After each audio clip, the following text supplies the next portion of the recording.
आराम। चिन्तासन्तानहन्तारो यत्पादाम्बुजरेणवः स्वीयानां तान्निजाचार्यान् प्रणमामि मुहुर्मुहुः। यदनुग्रहतो जन्तुः सर्वदुःखातिगो भवेत् तमहं सर्वदा वन्दे श्रीमद्वल्लभनन्दनम्। अज्ञानतिमिरान्धस्य ज्ञानाञ्जनशलाकया चक्षुरुन्मीलितं येन तस्मै श्रीगुरवे नमः। नमामि हृदये शेषे लीलाक्षीराब्धिशायिनं लक्ष्मीसहस्रलीलाभिः सेव्यमानं कलानिधिं। चतुर्भिश्च त्रिभिस्तथा षड्भिर्विराजते योऽसौ पञ्चधा हृदये मम।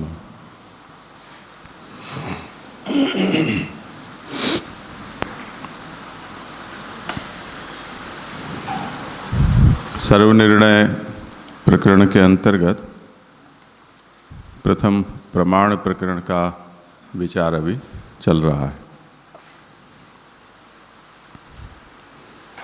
उसमें 13 कारिकाएं अभी तक हमने देखी।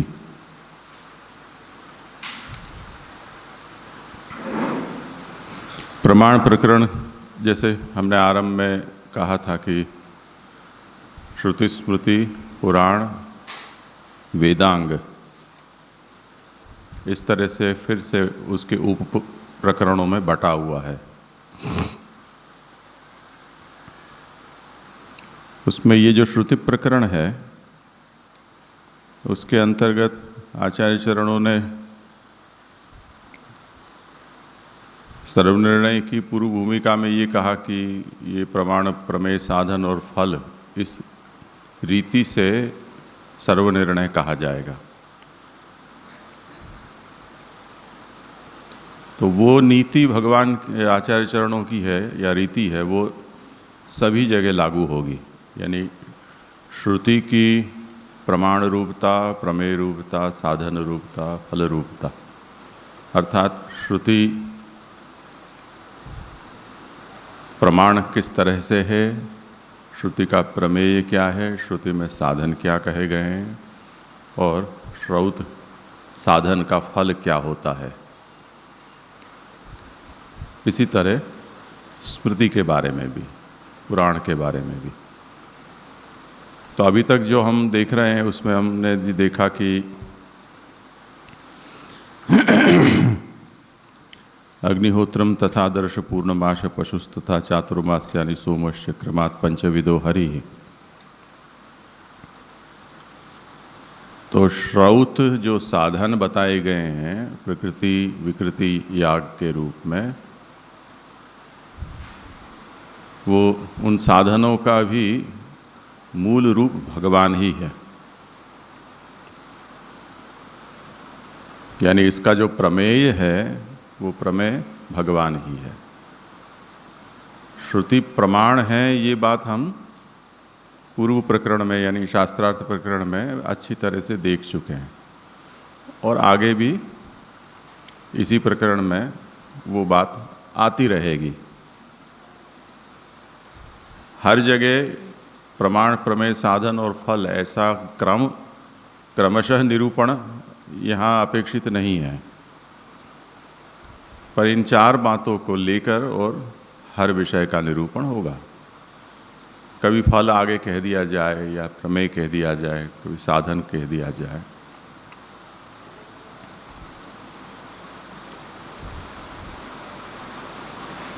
मीमांसा में ये कहा गया है कि वेद में भी इसी तरह से निरूपण प्राप्त होता है, क्योंकि टेक्स्ट बुक के रूप में वेद लिखे नहीं गए हैं जिस तरह से धर्मशास्त्र लिखे गए। धर्मशास्त्र में तो एक व्यक्ति ने बैठकर जो निरूपण करना है उसका प्रारूप बनाया, उसके शीर्षक निर्धारित किए प्रकरणों के, और पीछे उनके नीचे जो जो बातें उनको पूर्व आचार के रूप में ज्ञात हुई और नित्यानुमेय वेद में से जो कुछ उनको पता चला, वो सब वहाँ पर संकलित करते गए। इसलिए स्मृति में और धर्मशास्त्र में जो निरूपण हमें प्राप्त होता है वो बहुत ही बुद्धिग्राही हो जाता है। वहाँ कोई बात ऐसा नहीं होता है कि कुछ यहाँ कहा हो, कुछ 10 पन्ने बाद कहा हो, ऐसा नहीं होता है।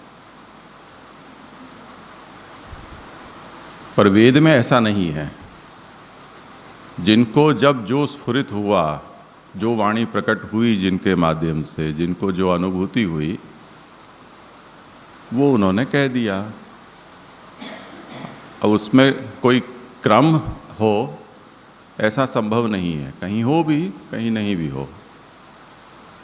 और जैसे हम वेद का इतिहास जानते हैं कि आरंभ में उसके विभाजन नहीं हुए थे तो एक ही वेद था।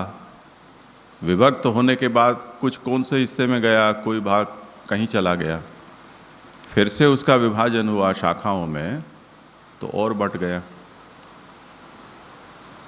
उसमें जिन शिष्यों की परंपरा में वेद की जो शाखा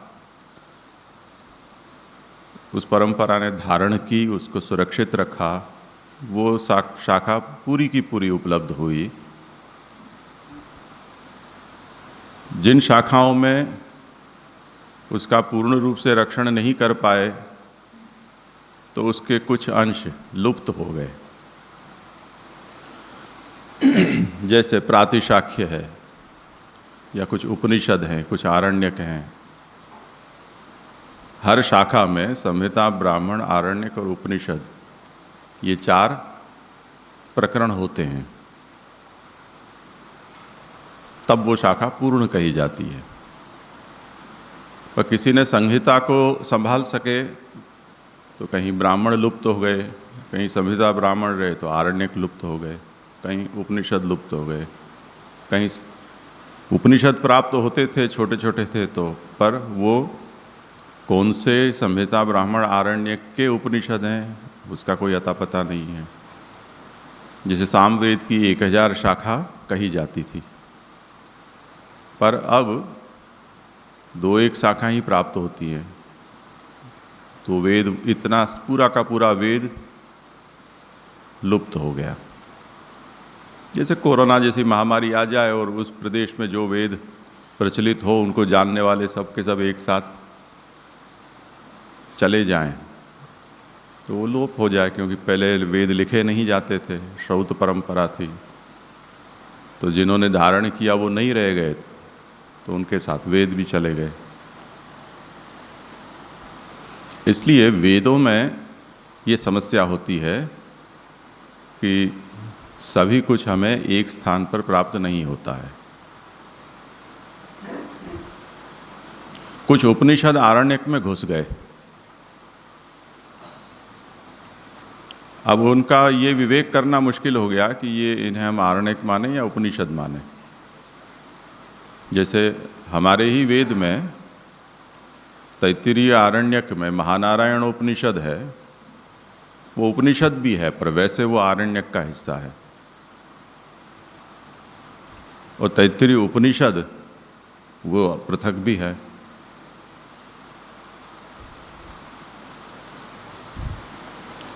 तो इसलिए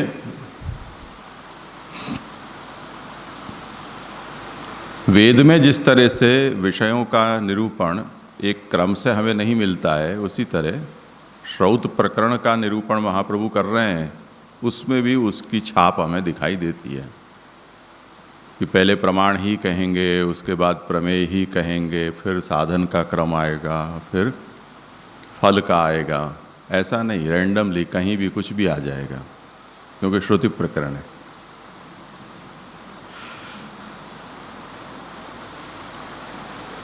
इसलिए मीमांसकों ने ये कहा कि जो क्रम होता है वो तो वक्ता की विवक्षा के अधीन होता है। आप क्या कहना चाहते हैं, किसे कहना चाहते हैं?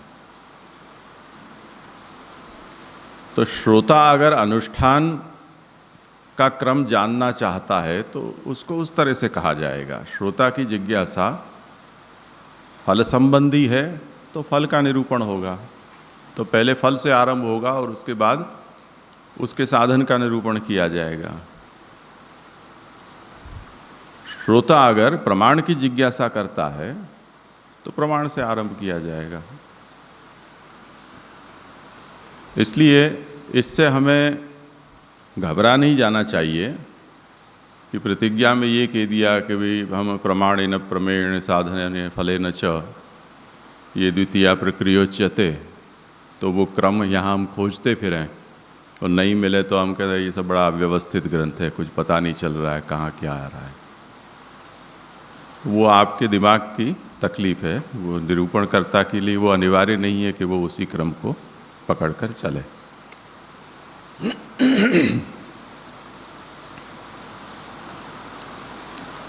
कभी शास्त्रीय संगीत सुना हो आप लोगों ने? बहुत सुनते हैं। उन लोगों के दिमाग में, जिनको ज़्यादा सुनते हैं, उनकी प्रस्तुति का क्रम दिमाग में सेट हो जाता है कि राग शुरू होगा तो आलाप जब होगा तब राग के इन प्रधान सुरों को लेकर आलाप आरंभ होगा। उसके बाद एक एक स्वर के बाद एक एक स्वर आगे बढ़ता हुआ उसके प्रकार बताए जाएंगे, और जब आलाप संपन्न होगा और मध्य लय शुरू होगी उस समय पूरा आरोह और अवरोह बताया जाएगा, और उसके बाद अंत में द्रुत होगा जहाँ बंदिश से शब्दों के प्रकार और स्वरों के प्रकार भी बताए जाएंगे, और संवाद भी हो सकता है संगतियों के साथ। ऐसा कोई एक क्रम प्रस्तुति का। अब जब प्रस्तुतिकार कुछ कर रहा हो तब श्रोता के मन में अब अगली तान क्या आएगी, कैसी आएगी, उसका विचार चलता है। जब वो अपनी सोची हुई तान नहीं आती है और प्रस्तुतिकार कुछ और प्रस्तुत करता है, तब श्रोता को थोड़ा झटका लगता है कि अरे ये क्यों नहीं आया। या कभी कोई तान इतनी उठान उस तरह से की जाए कि ताल की सम आएगी तब तिहाई होकर वो तान पूरी हो जाएगी, पर प्रस्तुतिकार वहाँ भी धोखा दे देता है कभी कि वो सम के ऊपर समाप्त करने के बजाय तान को पहले ही उठा लेता है आगे और दूसरा आवर्तन ताल का होने देता है। तो श्रोता वर्ग हैं वो अचंभित रह जाते हैं कि अरे हम तो ये सोच रहे थे कि यहाँ धा आ जाएगी, पर ये तो आगे बढ़ गई बात।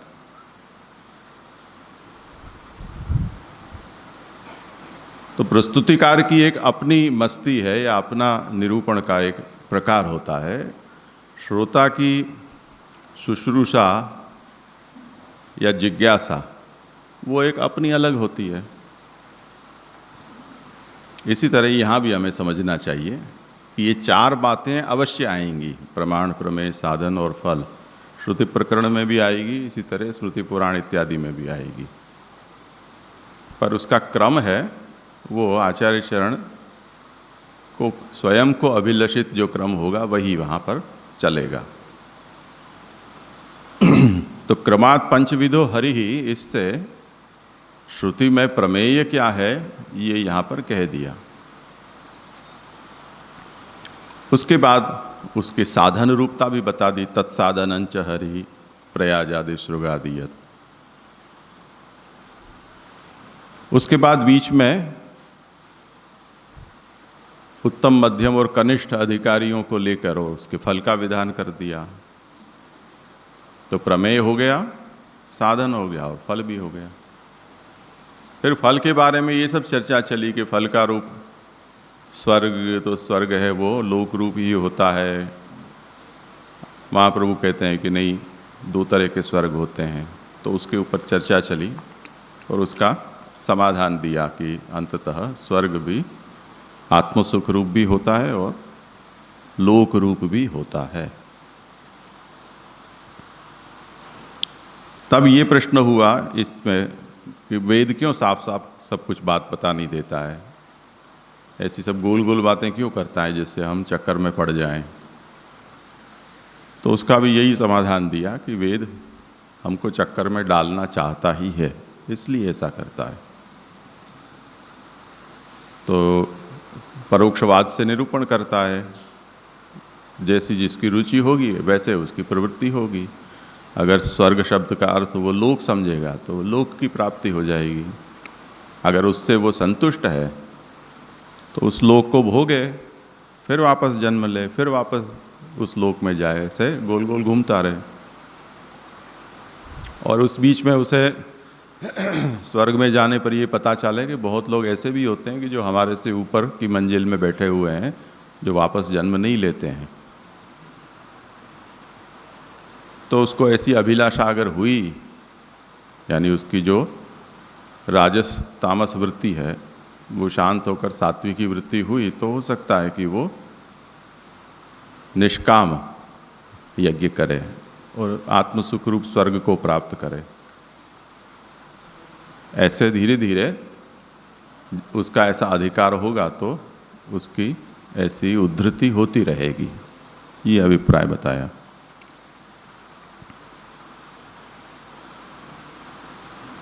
उसके बाद जो कल विषय हमारा चला समापन के वक़्त,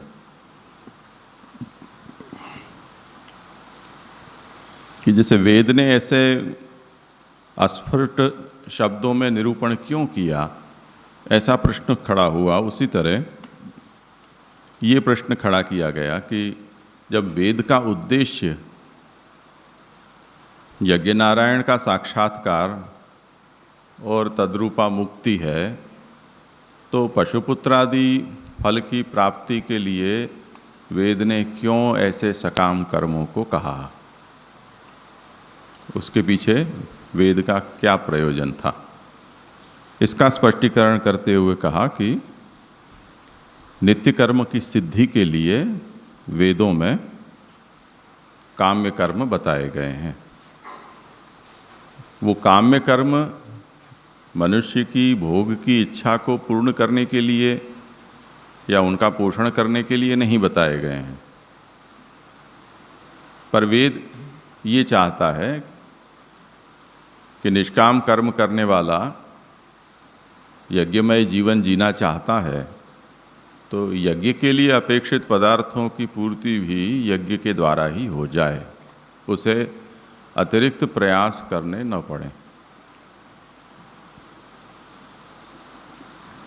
तो नित्य कर्म की सिद्धि ही काम्य कर्मों के पीछे प्रयोजन है, उनका निरूपण करने के पीछे। ये बात कहकर वो कल का विषय संपन्न हुआ था। अब वहाँ से आगे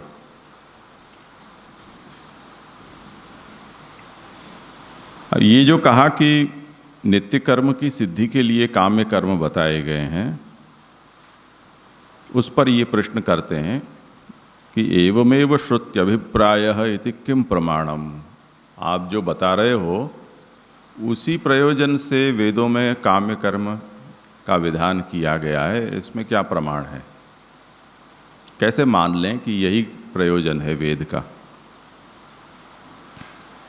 तब वो समझाते हैं कि अंगेपि तत्फलम नित्ये ज्ञानादिभिः उदीर्यते यथा कथंचित् नित्यस्य सिद्धिर्वेदेन बोध्यते। अंगेपि तत्फलम, नित्ये अंगेपि तत्फलम, जो नित्य कर्म है यानी प्रकृति याग, उनको नित्य कर्म कहा गया है। वो प्रकृति याग के जो अंग हैं, उन अंगों से भी पशुपुत्रादि फलों की प्राप्ति होती है, ऐसा वेद में कहा गया है। इसी तरह ज्ञानादिभिरपि, ज्ञान आदि से भी, ज्ञान आदि का मतलब ध्यान धारणा, उनसे भी पशुपुत्रादि की प्राप्ति होती है, ऐसा शास्त्र कहते हैं। और वो इसलिए कहते हैं कि यथा कथंचित नित्यस्य सिद्धि ही भवेत, किसी तरह से भी नित्य याग, प्रकृति याग अच्छी तरह से कर्ता निभा सके। अब वो प्रकाश में देख लो कि यतो वेदे नित्यांगेषु अप्रणयनादिष्वपि पश्वादिकम फलम उदीर्यते। वेद में जो नित्य कर्म कहे गए हैं उनमें कुछ अंग के निरूपण करने वाले वचन होते हैं, जैसे कि जल लेकर आओ। तो जल लाना वो कोई वेद का मुख्य कर्म नहीं है, पर मुख्य कर्म को सिद्ध करने के लिए कहा गया एक अंगभूत कर्म है। उसमें कल हमने ब्रजभाषा में उसका निरूपण देखा कि गोदोहन के पात्र में जल लाना, चमस में लाना या किस में लेकर आना, वो कामना के ऊपर निर्भर करता है। नित्य कर्म की आवश्यकता तो जल चाहिए हमें, ये है। अब जिसकी जैसी कामना होगी वैसे पात्र से वो जल लाएगा तो वो कामना उसी कर्म से सिद्ध हो जाएगी। नहीं एकस्य कर्मणः फलद्वयं संभवति। एक कर्म के दो फल नहीं होते, एक कर्म का एक ही फल होता है। यानी जो मुख्य कर्म है नित्य कर्म, उसका फल तो ये कहा गया है कि या तो आत्म सुख की प्राप्ति होगी, या लोकरूप स्वर्ग की प्राप्ति होगी, या यज्ञ नारायण का आविर्भाव होगा। ये तीन में से कोई भी एक फल बताया गया है। अब अप्रणयन जो अंगभूत कर्म है उसमें ये कहा गया है कि तुम पात्र के भेद से जल लेकर आओगे, जिस पात्र से उसके अनुसार तुम्हारी कामना पूर्ण होगी। तो ये जो फल कहा गया है, जो अंग का फल, वो तो कुछ और हो गया। वो मुख्य कर्म के जो तीन फल बताए थे उनके साथ तो इसका कोई मेल नहीं है। तो ये कैसी बात हो गई, ये विरुद्ध हो गया। तो वो कहता है कि ऐसा संभव नहीं है। तो इसको क्या अर्थ समझना चाहिए हमें, वो समझाते हैं कि एकस्याम आवृत्तौ यजमान कामनया सांगस्यैव तस्य पश्वादि फलम तथा ज्ञानादिभिरपि फलम उदीर्यते। जो एक आवृत्ति हो रही है, अग्निहोत्र, दर्श, पूर्णमास, निरूढ़, पशु, चातुर्मासी और सोम, ये एक आवृत्ति हुई।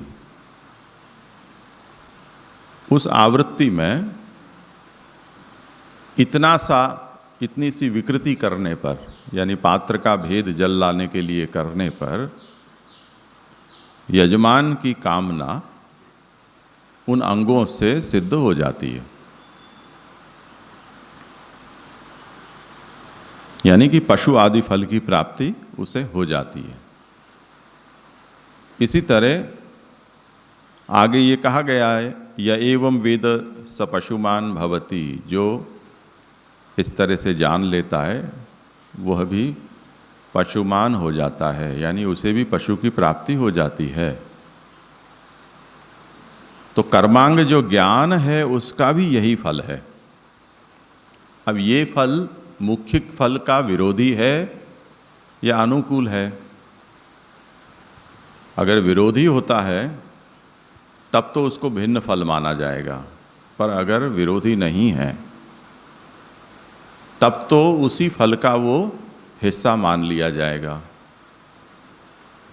तो विरोधी नहीं होने पर हम क्या कहेंगे कि मुख्य फल का निर्वाहक ये फल है कि नहीं? अगर निर्वाहक हो रहा है तब कोई समस्या नहीं है। क्यों नहीं है? क्योंकि पशु नहीं होगा तो नित्य कर्म भी नहीं हो पाएगा। उसका दृष्टांत देते हैं कि कर्ता अगर भोजन नहीं करेगा तो यज्ञ में बैठ पाएगा? तो भोजन से जो शरीर में शक्ति संचार होता है वो भी यज्ञ करने के लिए तो अपेक्षित है कि नहीं? तो साक्षात न सही परंपराया भोजन भी उसके कर्म में उपकार करने वाला बनता है। भले ही थोड़ा दूर है पर अनिवार्य तो है ही। इसी तरह जो फल प्राप्त होता है वो अगर यज्ञ में निर्वाहक सिद्ध होता है तब कोई समस्या नहीं है।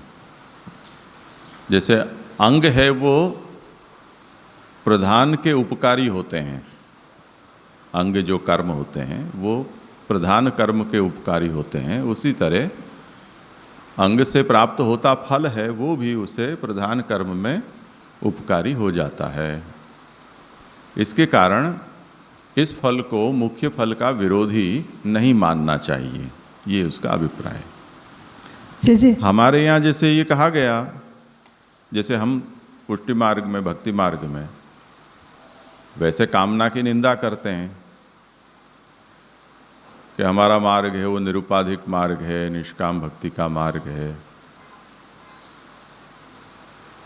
पर माँ बाप जब बच्चों के लिए संबंध खोजने जाते हैं, ठाकुर जी को दंडवत करते हैं, जो वैष्णव संस्कार वाले हैं, उनके मन में दंडवत करते समय ऐसा विचार आता है कि नहीं कि जो भी इसका जोड़ीदार मिले वो भगवत सेवा में सहयोगी हो, ऐसा प्रभु आप कृपा करें। ऐसी मनोकामना होती है कि नहीं होती? इसी तरह जो भी कार्य हों हमारे, चाहे नौकरी हो, धंधा हो, परदेश गमन हो, या वहाँ से यहाँ आना हो, या बीमारी होने पर अस्पताल लेकर जाते हों, ऐसे हर अवसर पर कुछ भक्ति संबंधी, भक्ति मार्गी कामनाएं हमारे यहाँ वो बोला नहीं जाता है, क्योंकि प्रार्थना कार्य में अत्र का यहाँ अपने अविवेक बता दिया विवेक धैर्य आश्रय में, तो वो अविवेक हम ज़्यादा नहीं कर सकते, पर मनोमन कुछ तो लोगों में भावनाएं प्रकट हो ही जाती है। वो शुभाशंसना के रूप में हो जाती है कि प्रभु अच्छा करेंगे, प्रभु अच्छा करें, प्रभु ऐसे। अब उसको हम भक्ति मार्ग विरोधी माने या अविरोधी माने, विहित तो नहीं है, पर ये कामना विरोधी नहीं है, अत्यंत विरोधी नहीं है।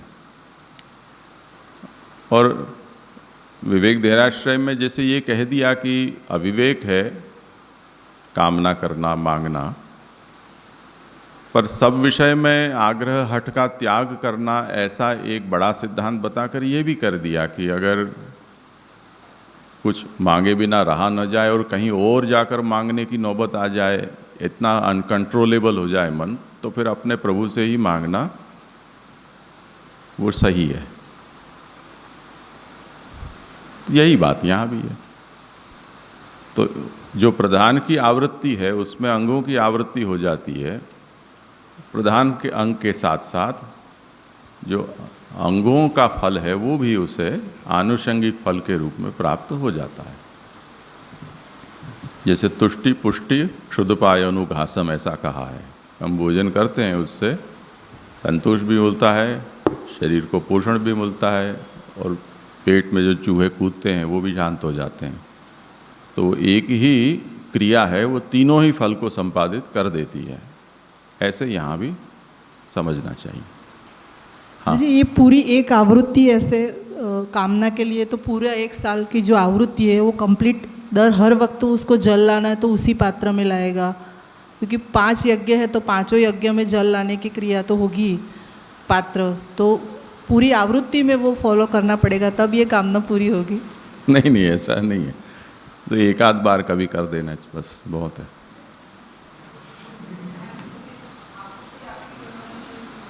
नहीं, ऐसा नहीं, इतना क्रूर नहीं है वेद।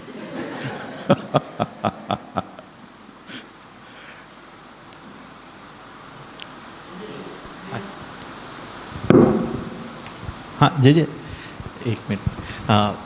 ये जो ज्ञान का महाप्रभु जी ने इधर एक इंडिकेशन दिया कि ज्ञान से भी यही फल मिलता है, कर्मांग ज्ञान का जो यहाँ पे पहली बार जैसे इंडिकेशन दिया, तो ये कर्म मार्ग के अंतर्गत है, ऐसा तो आपने बात किया, तो वो ज्ञान का स्वरूप क्यों कैसा होगा? मीन्स विदाउट कर्म भी ज्ञान से ऐसा फल मिलेगा? क्योंकि ज्ञान साधना जो कर्मांग, ऐसे तो तीनों दिन मिले हुए हैं, जैसे हम अभी तक सीखे हैं कि कर्म मुख्य है लेकिन उसमें कुछ ना कुछ तो ज्ञान और भक्ति होता है। तो यहाँ ज्ञान से भी वो फल मिला, वो कहने का आश्रय मीन्स ज्ञान, वो थोड़ा समझ नहीं है। वो तो अभी कहाँ पूरा हुआ है, अभी चल रहा है वो विषय, वो तो आ जाएगा। इसे अप्रणयन के बारे में जल लाना, हम रोज ठाकुर जी की सेवा में जल की आवश्यकता रहती है। पुष्टि मार्गी जल के उपयोग के बारे में बहुत बदनाम है। श्री गोसाई जी को सतघरा मथुरा का इसलिए छोड़ना पड़ा कि बहुत पानी वहाँ ढुलता था और चौबे लोग परेशान करते थे, हल्ला मचाते थे, कीचड़ कर देते हैं आपके लोग। तो गोसाई जी ने कहा मोहल्ला छोड़ो, नया गांव ही बसा लो जहाँ कोई झंझट ना हो। तो गोकुल बसाया। तो अप्रणयन जो है वो बड़ी पते की एक क्रिया है। अब नित्य की सेवा में हम जल लाते हैं, तो आप पहले सब जमाने में जलगरिया जल भरा करते थे, जलगरिया नहीं होते तो स्वयं कुएं से जल लाते थे, नदी से लाते थे। अब जब लोग नदी से जल लाते थे या तालाब से लाते थे तो कुएं में से जल खींचकर उपयोग करने वाले वहाँ जाति बाहर माने जाते थे कि ये भ्रष्ट लोग हैं कि जो कुएं का जल उपयोग करते हैं। क्योंकि कुआं है वो शास्त्र की दृष्टि से निंदित पानी माना जाता है, जो पुष्टि मार्ग में किसी जमाने में गंगा जल जैसा माना गया था। अब जब खींचने की सामर्थ्य नहीं रही, नदी तालाब सब सूख गए, उपयोग करने लायक नहीं रहे, तो लोगों ने कुएं में मशीन लगा दी। पीछे क्या होता था कि और दिनों में मशीन से जल लाना, पर जिस दिन स्नान यात्रा हो, जल यात्रा, उस दिन पुराने ढंग से जल खींचकर रस्सी से जल लेकर आए। ये अप्रणयन है, थोड़ा मेहनती वाला हो गया, जिसमें थोड़ा तपोबल लगे हमारा, ठाकुर जी को भी लगे कि हाँ कुछ स्नान हुआ। अब तो स्नान यात्रा में ऐसा करते हैं। अब कभी कभी यमुना जल की झारी भरते हैं लोग, जिनके यहाँ होता है जल। वल्लभ कुल परंपरा में तो उनके दिन निश्चित होते हैं कि इस दिन यमुना जल की झारी आएगी, तो वो जल की आवश्यकता रहती ही है। तो यमुना जल कैसे लाना? तो जब जिसकी जैसी सामर्थ्य और यमुना जी से जिसका जितना अंतर, जैसे गोविंदास जी के प्रसंग में आता है कि वो मथुरा से गोवर्धन तक जल की गागर लेकर आते थे हर रोज। वो तो बहुत बदनाम हुए उसके बाद में, उनका परिश्रम से ठाकुर जी परेशान हुए, अहंकार से। पर गोविंदास, देखो वो वार्ता थी, वो इस बात को समझाने के लिए थी कि ऐसा हमें नहीं करना चाहिए जिससे कि सेवा में हमारा अहंकार झलके और किसी को नीचा देखने का अवसर आए। ऐसी क्रिया हमें नहीं करनी चाहिए। पर आगे ये बात आएगी कि वेद के अर्थ में ऐसी भिन्नता क्यों आ गई, जबकि वेद के शब्द तो वो की वो हैं। तो उसका कारण मनुष्य की बुद्धि की विचित्रता है। तो जो अनुकरणीय दृष्टांत के रूप में नहीं दिए गए हैं, निंदनीय दृष्टांत के रूप में दिए गए हैं, उनमें भी अनुकरण करने वाला कुछ खोज लेता है। जैसे रावण के प्रशंसक भी बहुत लोग हैं, रावण को पूजने वाले भी बहुत लोग हैं। तो जूनागढ़ से और शायद तो किशनगढ़ से भी मैंने सुना था कि वहाँ के वैष्णव रेलवे ट्रैक पर चलते चलते यमुना जी लेने के लिए मथुरा जाते।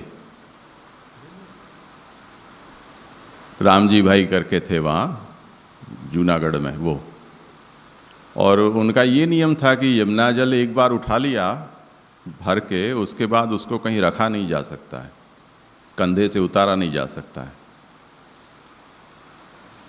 तो वो दो जोड़ी ऐसे चलती कि एक कंधे पर रख कर जाए, दूसरा आराम से आए, वो थक जाए तब वो उसके कंधे पर दे दे।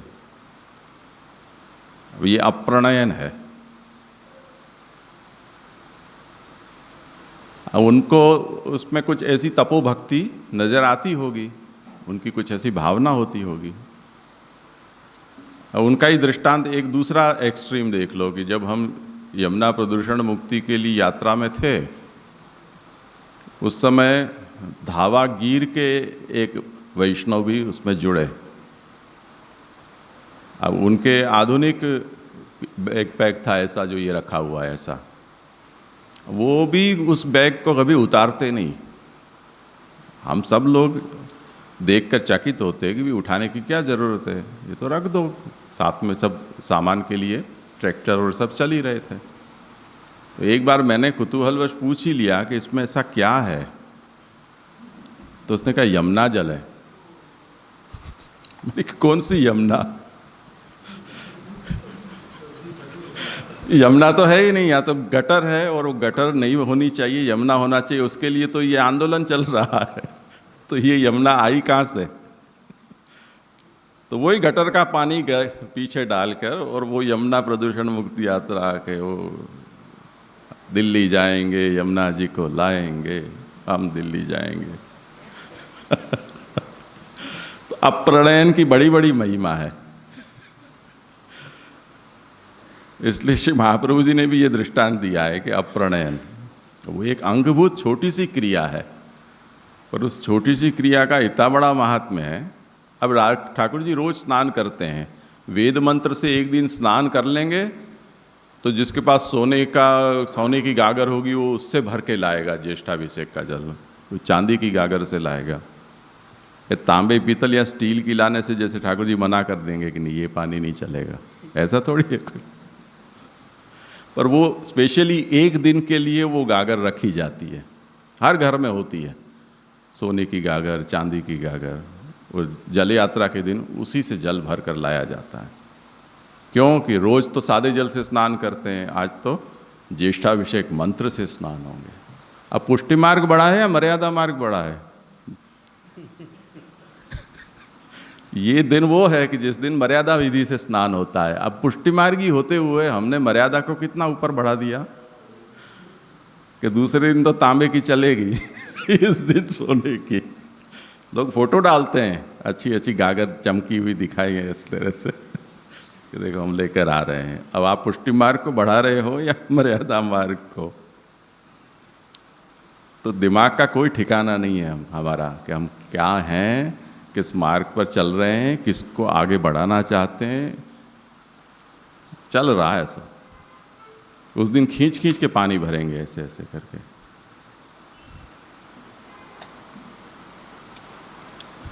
तो तात्पर्य ये है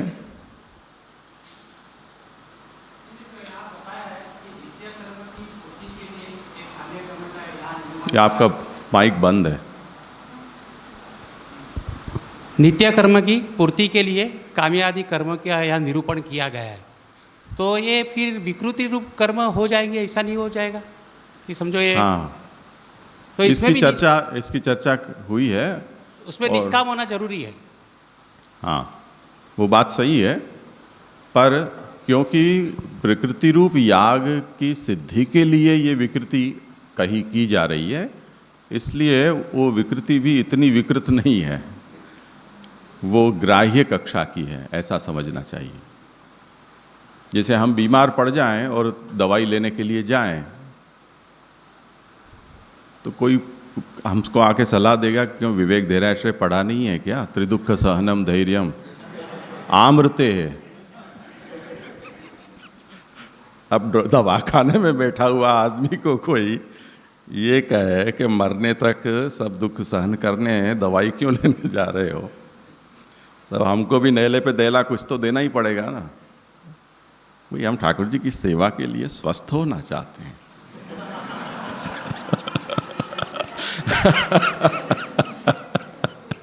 तो ये कामना भी हमारी कोई इतनी निंदित कामना नहीं है। वो तो हर बात पे लागू होगी। भोजन कर रहा होगा वहाँ भी ये सवाल होगा, सब जगह ये प्रश्न होगा। तो कुछ तो समाधान होना ही चाहिए। अब हमारी ऐसी तो अवस्था है नहीं कि हम सब कुछ छोड़ छाड़ कर संत्यज सर्व विषयांश तव पादमूलम, ऐसा तो हम है नहीं। और न ऐसे हैं कि भगवान ही हमको सब कुछ करा दें, बैठकर खिला दें, नवा दें, स्वस्थ कर दें, ऐसी योग्यता तो है नहीं। तो कुछ तो छूट दो, नहीं तो मर जाएंगे, पहले दिन ही मर जाएंगे। वो नवरत्न में भी यही चिंता उठाई थी श्री गोसाई जी ने कि यहाँ निवेदन कर दिया, सब कुछ भगवान का हो गया, अब तो घर भी नहीं जा सकते क्योंकि घर भगवान का, परिवार को भी हम अपना नहीं कह सकते हैं कि जल पिला दे, क्योंकि वो भी भगवान का बच्चा है, बहू है। अब करें क्या, यहाँ से भी गए, वहाँ से भी गए। अब तो आत्मनिवेदन का मतलब साक्षात मृत्यु। तो वो भी वही प्रश्न यही उठाया गया। तो इसका समाधान भी ये दिया कि भाई जैसे ये हैं ऐसे हम भी हैं। तो घी ढोड़ायु तो खिचड़ी माँ, उस तरह से प्रभु भी हमारे, हम भी प्रभु के, हमारे हैं वो भी सब प्रभु के, इसलिए सब अंदरों अंदर सब हो गया। अब कुछ चिंता की बात नहीं है। तो ऐसी कुछ कामनाएं हैं कि जिन कामनाओं को अधिक निंदित नहीं माना जाता है, अगर आप मुख्य प्रयोजन की सिद्धि के लिए उसका प्रयोग करते हो। जी, तो यहाँ पे जो सेंटेंस है कि अतः एकस्याम आवृत्तो यजमान कामनया सांगस्यैव तस्य, तो वहाँ पे आवृत्ति शब्द है, उसका अर्थ क्या है? जी, आवृत्ति का मतलब वो यानी पंचविध यज्ञ। हाँ, तो वही मैं कह रही हूँ। तो इसमें ये कह रहे हैं कि अतः एकस्याम आवृत्तो यजमान कामनया सांगस्यैव तस्य पश्वादि फलम उदीर्यते। तो आप कह रहे हैं कि वो जल का जो है वो एक ही बार करना पड़े, तो पूरी आवृत्ति में नहीं होगा ऐसा? मैं वही पूछ रही थी जी, इसलिए मुझे ऐसा लगा कि पूरी ये वचन पूरी आवृत्ति में हर कर्म में हर रोज करने का नहीं है। ये किसी याग विशेष में एक बार करने का कर्म है। तो जिस प्रकरण में, जिस याग में ये बात कही गई है, उस समय एक बार उसके जल लेकर आओगे तो हो जाएगा। ये उसका मतलब है। तो सिर्फ ये संकल्प होना चाहिए, कामना, ये कामना का संकल्प करके वो पूरी आवृत्ति करेगा, ऐसा ही सिर्फ है? हाँ। अच्छा।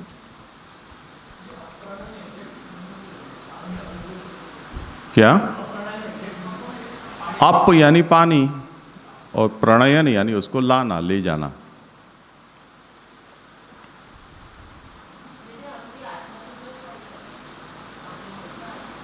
मल से चिंता नहीं कर, पशु है मड़ से, आत्म सुख पण मड़ से बन।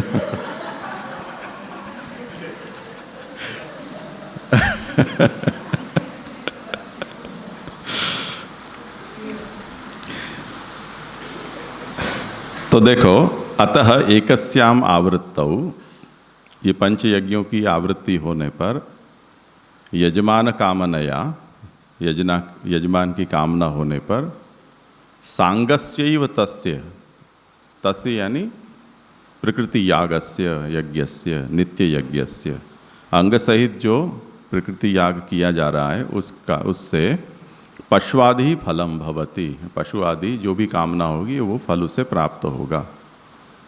इसी तरह ज्ञानादिभिरपि फलम उदीर्यते, ज्ञान ध्यान आदि से भी इस तरह के फल प्राप्त होते हैं, ऐसा वेद में कहा गया है। जैसे य एवं वेद स पशुमान भवति, जो इस तरह से जान लेता है वह भी पशुमान हो जाता है।